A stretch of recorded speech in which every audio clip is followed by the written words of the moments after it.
Scan now. Meet Sovi, your new AI study buddy. Calculus problems involving inverse functions look intimidating, but you can solve them in seconds by following this simple 3-step process to find the derivative correctly today. Start by differentiating both sides of the equation. G of h of x equals x. Using the chain rule, we get g prime of h of x times h prime equals 1.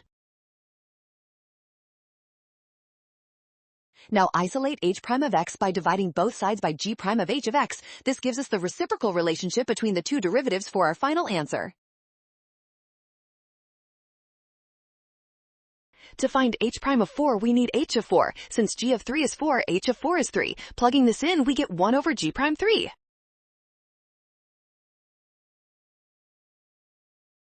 Nailed it! Scan the code. You can learn better with Sovi. Don't ignore g prime of 4 or flip g of x. Use the reciprocal rule.